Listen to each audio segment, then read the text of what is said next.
Hey, Yen. Hello. Hey, Yen. Hello. Amanda, your paper. I know I'm making noise. Okay, yeah. Everybody, if I you just have any, wanted. I'm glad you have a printer now. I know it's way better than me being extemporaneous all the time.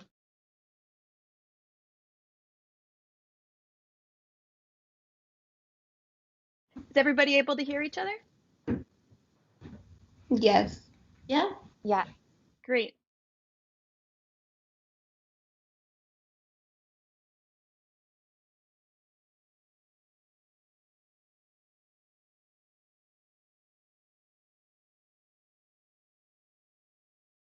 Hi, everyone. Welcome to House Calls. This is a web series from the gallery at the University of Michigan Institute for the Humanities, where we check in with artists from all over the state to see how they're doing and what they're up to, what they're thinking about or making in this time of COVID-19. Today, we are really lucky to be in the studio visiting with Yen Azzaro in Ypsilanti. So Hello. Oh, go for it. That's fine. Just wanted to say hi and thank you for having me. Yeah, we're so happy to be in your studio with you today, Yen. And so, yeah, I'd love to just introduce everyone briefly. My name's Juliet. I'm the arts production coordinator at the gallery at the Institute for the Humanities, now making the House Calls series with you all. Amanda Krugliak is our curator at the gallery. And Angela Abiodun joins us as our collaboration and outreach manager. Hello. Hello. And of course, Yen Azzaro, who is a lot of things that I would generally put under the umbrella of cultural producer. She is an artist and designer whose work manifests in just so many different ways, but at the core of it is always community and the importance of community. And Yen does graphic recording for community organizations and social justice nonprofits, where she documents their meetings and discussions through images and words. She has a collaborative practice with her husband, Nick, where they produce community events in public spaces. And together, they also started a program called Wi-Fi, or Ypsilanti Fidelity, which is an after-school arts collaborative for teens at Ypsi High School. And what else? Oh, even since quarantine has started, Yen has also hosted a couple of live drawing nights online with her other collaborator, her 7-year-old son. So yeah, that's just a little bit of what Yen does. Hardly covers everything. But Yen, thank you so much for having us over into your house today. And yeah, our first question is just, how are you? Oh gosh, it varies every day. I think that as this time wears on, it has just become more apparent that our social networks are so important. I've relied on my husband and my son so much for so many things. And I feel really, really lucky and very privileged to say that I'm well and that we're healthy and happy and that it hasn't affected us in so many drastic ways as we see it affecting others around us. And so I feel many times I've hidden and become very insular in my view of how to produce work and how to be out there and choosing when I want to be out there. But generally, I'm doing really well. Yeah. Yeah, you've had like so many, like by the nature of the kind of work that you do, which is out in the community, working with people, working in schools, all of that is absolutely upside down right now. It is. And that lost connection that we've had with the students has been really disappointing. But in many ways, the culture of Zooming and Skyping and Google Hangouts is just really challenged us to say, how do we engage people? How do we make it interesting and make it memorable? Because these moments are so fleeting. And that's so much about what my practice is about, is capturing moments, whether it's for commercial work with clients or working with high school students. How do we create these resonating moments that they'll take away with them? Yeah, I think that's what you're talking about, is that pivot, whatever that is, finding that spot where something flips and it becomes this new way of doing, or a connection you hadn't anticipated, sort of brings that surprise back. It is. It's very much about the pivot. It was much about that when I lost all my work in the first week of March. Yeah. There was this really, really scary moment that first few weeks where I thought, I've lost my livelihood. And a lot of people were experiencing that. And my commercial work really is the bread and butter of my work, and seeing it disappear through this summer and indefinitely. And I'm still grasping at what does that mean for the near and long-term future? And I no longer think that exists. I feel like that capsule of time has now collapsed, and what we're dealing with now, we could very well be dealing with a year from now. Yeah, definitely. I think, yeah, something like clicked in the last week or two for me with that also, where even though intellectually I've known like that this is going to impact us in a lot of ways for a long time, I don't know what happened this week where I was just like, oh, right, our lives will be different forever now, in a way that we don't even know yet. I don't know. Agreed. You know, Yen, do you have work at where you are to show us? I do. I just want to mention that my wall is not typically luxurious pink fur, but this is such beautiful texture behind you. The wall is actually chartreuse underneath this.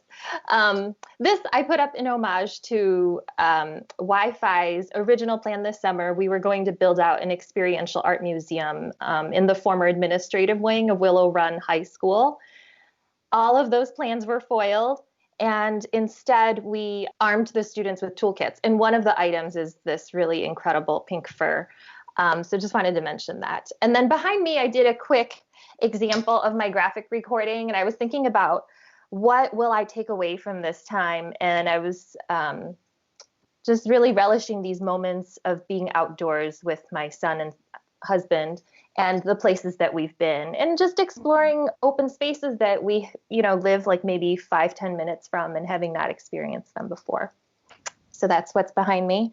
I've been really lucky to get some new clients during this time, which I was not expecting at all. Typically, we start with some communication and I get a document. So a document that I print out, we have a couple meetings, I take some notes, and I start to storyboard. And this is in the form of sketch notes because I may not always be doing large format things when I'm interfacing with people like this. So it starts out as a sketch that's really rough. And then this one turned into a final that looked like this. And I actually added all of the text digitally after the fact. So it has a little bit more of a polish. I've done some quick illustrative projects for people that needed visuals. And who is this one for? This one is for Dr. Lynn Malinoff. She's the director of Bright Futures, who actually houses Bright Futures is the program that we do Ipsy Fidelity with, Wi-Fi. Those are the students that are our student artists. And she is the director of that program. Yeah, I think what's so interesting about hearing you talk about the work is you really come to understand this way that art also functions. It's doing something. It's not just in a museum or in a gallery, the way that it interfaces with the day to day. Yes, I'm a big advocate for information sharing. And I feel like a lot of times the people that we are let's say, advocating or partnering or collaborating with, there's no reason that everyone shouldn't have the same amount of information. Maybe not always necessarily at the same time, but I think that it's important to value that when people are armed with information, they always rise to the occasion. And that is particularly true of young people. And I think that when you arm them with those resources, and all the things that you have and that you know, they can be their best. So this is one that I did for Planned Parenthood, and this is surrounding reproductive justice in the prison system. So they get kind of heavy.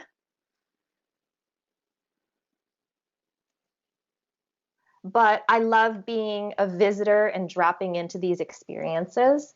And so through this practice, I'm able to record for people, but in a much smaller mode.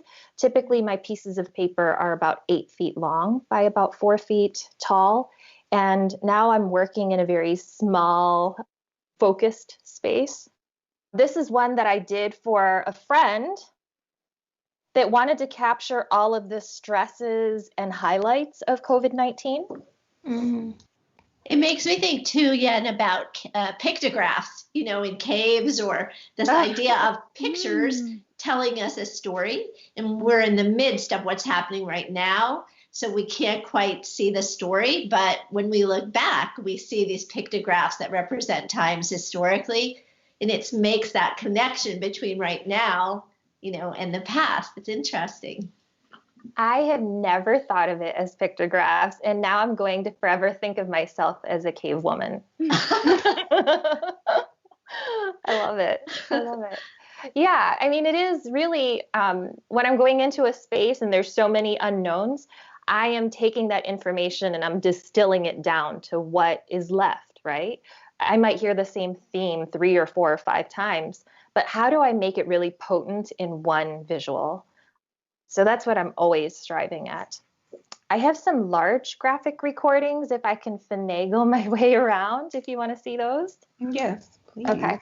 I'm going to turn around. This one I did for the Dollar Bail Brigade. It is a movement that started out of NYU in recognizing that people are being sent to jail and their bail might only be $1, but they don't have somebody in their life that can dedicate maybe 4 hours or up to 28 hours to bail them out. This one is a graphic recording on xenophobia and othering during this time of COVID-19 and acts of hate and violence against people, Asian American, Pacific Islander people. Are you finding any themes in the topics and the conversations that people are having in this moment? Funnily enough, I didn't set out to do this, but I feel really proud that it has happened this way. All of the themes that I've worked on lately have been surrounding access and inclusion, really these really timely and kind of trending movements that are happening. But the people that I meet are doing it in such an intentional and thoughtful way. I feel really heartened that I'm part of this movement of let's find access for reproductive health. Let's find ways for people that are usually silenced to talk about how they feel othered. So I find that all the topics I've been covering have really been about caring for each other and about caring and taking space for the things that matter to, I think, humanity in a long run. For some reason, I'm just not doing those Fortune 500 and retail corporations. And this was even before COVID-19 happened. I think that through word of mouth and just referrals, my work has really leaned into social justice and activism topics. I think that this idea we were talking about where things dissolve, whether it's our sense of time or a future that dissolves, like an image disintegrates, that it allows for these other things to be more apparent or to reveal themselves. So in that sense, that there again is this opportunity that you're talking about to focus on what really matters, to address these inequities. Yes, I absolutely agree, because what else are we left with when we're by ourselves, right? At the end of the day, we're not going off outside to do things for show. We're not engaging in the same way. We're really just pared down to the essentials. Yeah. Yeah. Mm-hmm. And given that kind of pared down call in this moment, what would you say you're pared down to do? What would you say is your priority or you're prioritizing in these times, whether personally, professionally, but what are you prioritizing? I am really prioritizing seeing our Wi-Fi project through. The Wi-Fi project with the Ypsilanti Community High School students was a 2-year grant project funded through the Ann Arbor Area Community Foundation. And last year, we were able to meet with the students weekly, and we got to hear about what's going on in their lives. We got to challenge them by making them shake hands and do eye contact with one another. We were working on soft skills and taking them out into spaces. So Ypsilanti District Library, EMU Student Center. We were invited to make people uncomfortable and perform at Ann Arbor Summer Festival. And all of those opportunities went away with this. And so this year we were going to build out the museum and have the students build the exhibits alongside professionals and create a fur room where everything was covered in fur, and an LED blacklight cave where we could add stalactites and stalagmites and just grow this gnarly space that people could add to. And without that summer engagement, we thought, now we're all split up, and what do the kids need, or what do they want? And ultimately, we still don't know exactly what it is that they need and want, but my husband and I came up with the idea for a toolkit. And that toolkit includes technology in the form of an iPad and a keyboard, lighting, a selfie light, black light, a huge art kit, supplies, and lots of snacks. We had students tell us, like, I ate all the snacks today. And I was like, oh my gosh, you're going to have the biggest stomach ache. And they said, oh no, we shared them. But besides that, it really gives me hope that they're still connecting with us. And that is the thing that I'm really, really excited about. We had a Zoom yesterday, and for the first time, all 11 students checked in. I mean, a few of them checked in the last 5 minutes, but it still felt good to see them all together, or even their names or little icons in their boxes. So that is one part that I'm focusing on. And then I was mentioning to Juliet the other day, I have always been interested in Chinese knot tying. And when I traveled to Taiwan as a kid, I always saw these decorative things like hanging from the rear view mirror or off of people's vests or shirts, button knots. And I got some nautical rope, and I started experimenting to create sculpture at home. So this is my first attempt. So not only am I trying to learn and memorize how to tie these knots, I'm also trying to understand the tension between, like what does it mean if I pull it this way, and what does it mean if I pull it the other?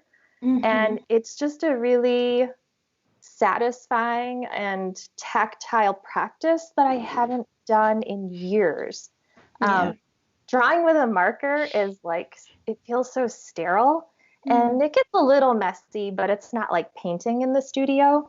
And when I travel with markers, it's all very set up. Like, here's my container, here's my paper tube. I take a small amount of space. I'm in, I'm out. And I love this rope. It starts out 20 feet long, and I bend it one way or the other, and it ends up being this small compact thing. So this is something that I'm experimenting with and really enjoying. I think in every conversation we've had, Juliet, Angela, I would agree with this, that artists have really been focusing on handwork, whether it's embroidery or something that is very specific to using one's hands, gardening, something physical and tactile that you mentioned. So it's interesting to hear you're making knots. Yeah, I never thought that I would be doing this, but I just was like, I have so much time. And I like that my son also gets to see me being productive. He's by far the most prolific artist I know. And I like I like that he can see me experimenting and doing different things too. I wonder, Yen, in what we've been talking about, we've touched upon how uncertain the moment is, and we're in these states of upheaval, and things are shifting day to day. And our sense also of space. You're an artist who thinks about social engagement, and I think our whole sense of public and private space has been upended. So, with the frame of our humanness, of being full as humans, and all these points of connection, what do you think the possibility is for art and artists in this moment that's ever changing? I think the one thing that I've noticed in particular is that behaviors don't change that much for people. And as artists, when you have been used to creating something, whether it's conceptual or digital or tactile, you continue to hone in on that during this time because you're afforded a time and moment that is unlike any other we have lived through. And hopefully now people recognize that we look so much to artists. I think Lavinia had mentioned for entertainment. And when you're used to consuming things, what am I looking for that's different? What am I going to find that is going to be something other than like Netflix or Amazon Prime? What is going to resonate with me when every day feels so similar? It feels like one long blur. So I think that onus is on the artists, not because it's been put on them, but because we're primed to doing that kind of production and creative work. And we've always been doing that, right? It's the output, not the taking in for artists as much. Yeah, I've been thinking about also like the inability to make things right now, like this output, and maybe you're just one of the first people I've talked to that has like kind of wriggled their way out of the like, oh, I can't do this right now, and is making stuff. It's like, it is so awesome to see these rope sculptures that you're just like, I'm gonna figure out how to make these small knots into sculptures. Like yeah. So that's incredibly generous of you. When you showed the sculptures and like seeing a good chunk of your work is very literary in my head as well because of the use of like language and how language and shapes overlap, and what I would assume is a lot of like paring down language into symbols. And as someone who like also mostly does my art through my hands, through writing specifically with words, similarly, it's in like intense times when it's like, let's change how I relate to my hands and to making. And I would wonder, along with the like just creative energy behind the rope making, is there something meditative, or because of it doesn't really look like a routine practice, but is there something meditative also to the practice of like using your hands to create these knots and to create these forms that kind of works in parallel with your traditional practice? Wow. Angela, I would love to read your writing if that can happen. Yeah. This new medium I wouldn't call it meditative. I would call it really frustrating. But I recognize that there's something in doing repetition, right? There's a huge value in consistency. And now I can say, oh, I feel pretty comfortable in graphic recording. I can listen and I can draw and I can go back and revisit. And this knot tying I'm starting all over again, and it's so frustrating sometimes. I think it took me, It took me probably 30 tries to get this one knot, this triple knot. And I want to replicate it again, but I need to figure out how to do it without one singular rope. And all it was the finishing pull was not right one way. And I thought, I've done the steps over and over and over again. What is not right? And when I finally got it and figured it out, it felt so satisfying. I was like, I want to go through this struggle again. It made me think, like, sometimes it's like a kid. You try something a few times, you're like, this isn't meant for me. I'm not good at this. And you tell yourself that story your entire life. Yeah. And this was one of those times where I was like, I'm an adult. I need to figure this out. And so that felt satisfying. And I've ordered lots more rope. So I think I'm going to maybe look at this as a meditative opportunity. But I like that idea of the repetition and the consistency. There is definitely something that's very, it's also, again, like an ephemeral art, but it has a lasting quality that I really like. And that's what I find in my graphic recording too. I think too, you're mastering something in a world where everything is out of control and everything just feels like it's beyond us. There's this way that just figuring out this knot and that configuration, I can imagine, feels gratifying because you can master it, control it for a moment, even if just for that moment, Oh yeah, that aha moment, it makes it all worth it. Yeah. Yes. Yeah. I also love the scale shift in these knots that you're tying, and that you're using nautical rope, because like the language and history of nautical knot tying and everything, there's just such this, like, it's like a notion of survival in it. Like, I will get this ship to shore kind of thing. Like absolutely. this like, I don't know, like this, just even like the symbolism of like knowing how to manipulate this one thing in all these different ways to to get somewhere. Juliet, I'm stealing that for my artist statement, It's so smart. You're welcome to have it. You're welcome to have it. Maybe I can try to, find the right word for it between now and then.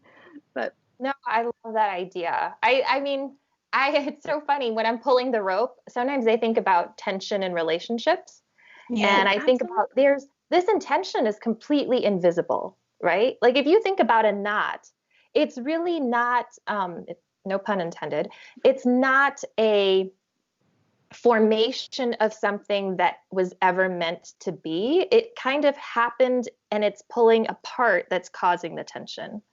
And so I've been thinking about like the tension and the invisible lines that we have between other individuals is very similar to that. And the harder you pull apart from it, the tighter it is. And so I just love this idea of, like, I guess, Angela, I hadn't thought about it this way, but maybe there is like that meditative quality of thinking through. I mean, I've been thinking about relationships, certainly, but particularly when I'm doing this work. Yeah. The meditative question came from like weaving as a practice and seeing like strings and the use of these materials kind of intertwined together to like make a final product. But I love the idea of, and the thought behind this tension, and how these formations can be like metaphors for like how we understand different moments of tension. And if it's not meditative, like there's also frustrating parts to like, I think the weaving system that I didn't really reflect on here, but like all of the practice offers kind of metaphorically and reflectively is beautiful. Wow, I'm getting like chills, and I feel like this is therapy right now. I really like thinking through it this way. Well, yeah. Could it be? Could it be too about that doing and undoing? So on one hand, it's this doing and undoing, or ravel and unravel. But on the other hand, one would hope a knot would be fail-safe, that you'd be able to count on it. So I think both those things are potentially true also. just philosophically. As you can see, we're really taken by With the knots. Well, when I feel that these are good enough to share, you will be getting some of my nuts. That would be wow. Oh, Yeah. thank you. Yeah, really looking forward to. Yeah, I'm super looking forward to see how these develop and what they turn into. So, Yen, thank you so much for having us over today. Thank you for sharing about about all the different things that you're doing right now. I am so grateful to have an artistic outlet where I get to speak with people and really fascinating people, because most of the time I'm just the girl in the corner talking and then packing up my stuff. So thank you. Thank you, Yen. Thank you. Hopefully you continue to stay grounded with everything you're doing. Oh, thank you. And the same to you. And just stay healthy and stay safe. Thank you. Yeah, Bye. same. All right, Bye. we'll see you later, Yen. Bye. Bye. Bye.